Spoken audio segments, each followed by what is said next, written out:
Hello, dear students.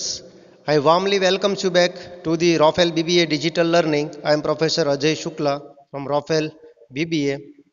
कैसे हैं सब? उम्मीद करता हूं कि सब एकदम बराबर और बढ़िया होंगे। प्लीज़ अपना ध्यान रखिए, घर पे रहिए और जो भी हम यहाँ पर अपलोड करते हैं वीडियोस वो आप देखते रहें और अपना जो भी स्टडी है उनको बिल्कुल चालू रखिए और आप सीखते ही रहिए। और ये जो भी वीडियोस हम अपलोड कर रहे हैं उसको आप पूरा देखें, पूरा का पूरा वीडियो आप देखेंगे तो टॉपिक के बारे में बिल्कुल आपको अच्छे से जानकारी मिलेगी और आपको बिल्कुल समझ में आएगा। और जहाँ पर नहीं समझ में आ रहा है तो आप जो भी वीडियो है उसको एक बार रिवाइंड करके भी बार बार देख सकते हैं। तो ये प्लीज़ ये मेरी रिक्वेस्ट है कि आप सारे के सारे वीडियोस हैं वो पूरे देखें, आधा अधूरा छोड़ के आप बीच में से इसको बिल्कुल ना छोड़ दें, ठीक है? बिल्कुल ध्यान रखें। और जो भी यहाँ पर हम लोग कोशिश करते हैं कि कम से कम आपको जो भी जानकारी मिलती रहे अपने सिलेबस के बारे में बिल्कुल अप टू डेट रहें और कोई भी टॉपिक ना छूटे, ठीक है? तो आज का टॉपिक है service distribution through intermediaries. Intermediary आपको मैं एक बार और रिमाइंड करा दूं कि हम लोग दूसरा चैप्टर जो है सर्विस मैनेजमेंट का वो पढ़ रहे हैं और दूसरे चैप्टर के अंदर हमने 4 पीज यानी कि 4 पीज ऑफ मार्केटिंग, मैंने शुरुआत में जब सिलेबस डिस्कस किया था तब बताया था कि product, price, place and promotion हमें यहाँ सीखना है, यानी वो सर्विस रिलेटेड है। उसमें मैंने प्रोडक्ट आपको सिखा दिया था जिसमें हमने एलिमेंट सीखे थे, कोर एंड सप्लीमेंट्री एलिमेंट, जो फ्लावर ऑफ सर्विस के द्वारा मैंने एक्सप्लेन किया था। और उसके बाद प्राइस के बारे में भी हमने सीखा था कि यील्ड मैनेजमेंट, रेवेन्यू मैनेजमेंट और प्राइसिंग कैसे सेट होते हैं।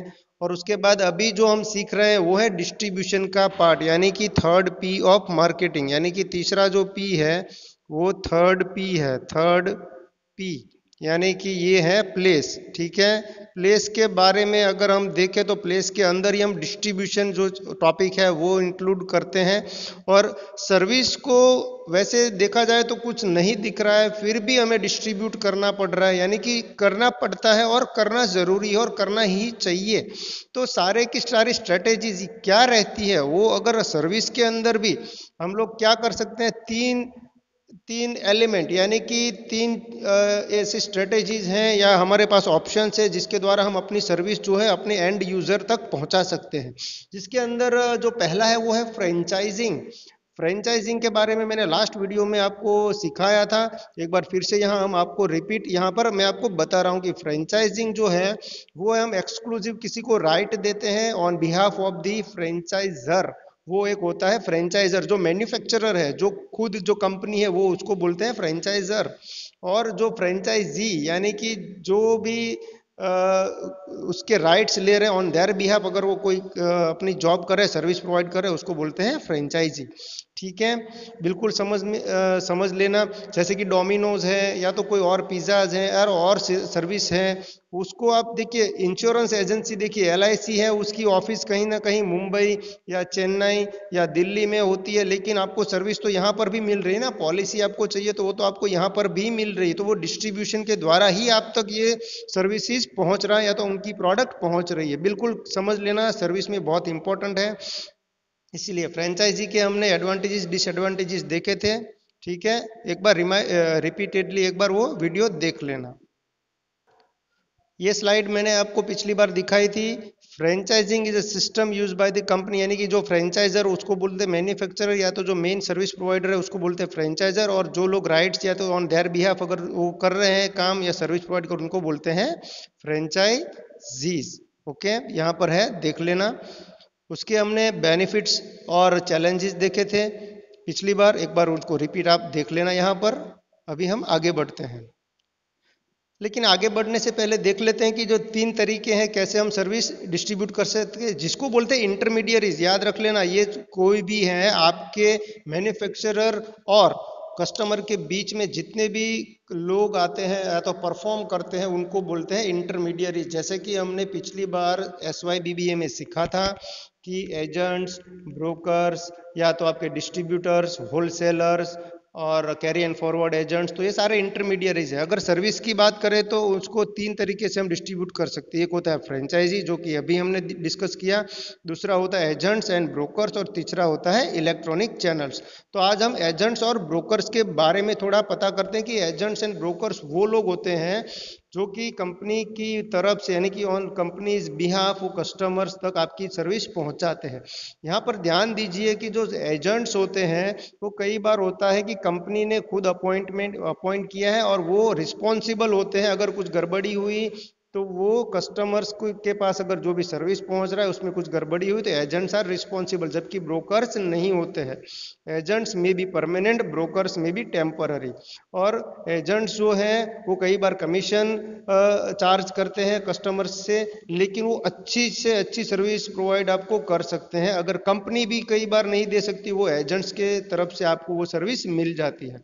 जबकि ब्रोकर्स होते हैं वो होते हैं जो चार्ज करते हैं ब्रोकरेज, यानी कि एक बार कोई आपका ब्रोकर्स का काम है कंपनी को और कस्टमर को मिलाना। अगर एक बार उनका जो भी कॉन्ट्रैक्ट है या तो जो भी उनका ट्रांजैक्शंस है वो ओवर हो गया तो फिर ब्रोकरेज बीच में से निकल जाता है, उनकी कोई रिस्पॉन्सिबिलिटी नहीं होती है, प्लीज़ याद रखिए।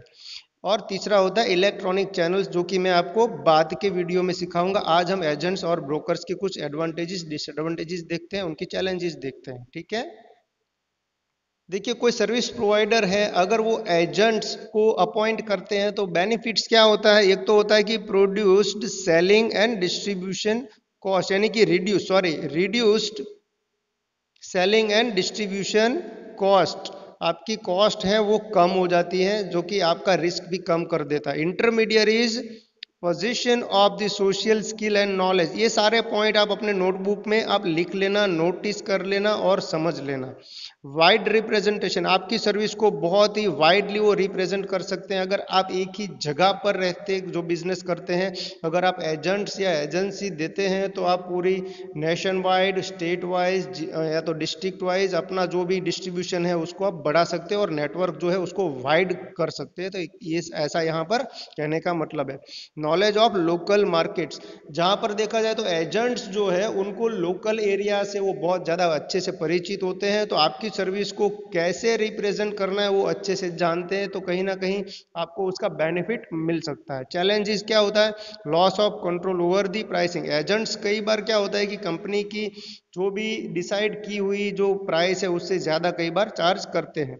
Representation of multiple service principles, agency अगर जब आप देते हैं तो एजेंट्स को आप बांध नहीं सकते, you can not restrict them, they might have the agency of some other companies also. कई बार हो सकता है कि आपके पास LIC का एजेंसी है, लेकिन उसके बाद कुछ कॉरपोरेट एजेंट्स ऐसे भी होते हैं जो कि टाटा AIG है, या तो आपका डाबर अवीवा है, या तो इफ्को टोक्यो है, या तो ऐसी कई सारी जो कंपनीज है उनकी एजेंसीज भी उसके पास होती है, तो कहीं ना कहीं वो आपकी कंपटीशन हो जाती है। यानी कि they represents more than one service, यानी कि मल्टीपल सर्विस प्रिंसिपल्स को वो रिप्रेजेंट करते हैं, तो ये आपके लिए शायद एक चैलेंज हो सकता है। Now benefit and challenges of the distribution of the services, consistent delivery for standardised service, एक स्टैंडर्डाइज सर्विस आप प्रोवाइड कर सकते हो, एक सी ही सर्विस हर जगह पर। कस्टमर कन्वीनियंस, उनको जो भी जगह पर लोकेशन में चाहे तो वो अपनी सर्विस वो ले सकता है। वाइड डिस्ट्रीब्यूशन अभी मैंने डिस्कस किया। क्विक कस्टमर फीडबैक, आपको तुरंत ही कोई कस्टमर फीडबैक भी मिल सकता है। चैलेंजेस क्या होता है, प्राइस कंपटीशन बढ़ जाता है, अभी मैंने जैसे डिस्कस किया आपको बताया कि एक से ज़्यादा अगर कोई वो कर रहा है रिप्रेजेंट, तो कई बार आपको खुद को as a service provider price competition का सामना करना पड़े। Intangibility of customise with the highly standardised services, ये भी एक चैलेंज है। Lack of the consistency due to customer involvement, कई बार कस्टमर ज़्यादा इन्वॉल्वमेंट हो जाते हैं तो कई बार आपकी सर्विस खराब कर देते हैं। Changes in the customers behavior, that might also be the challenge, and competitions from the widening the geographies।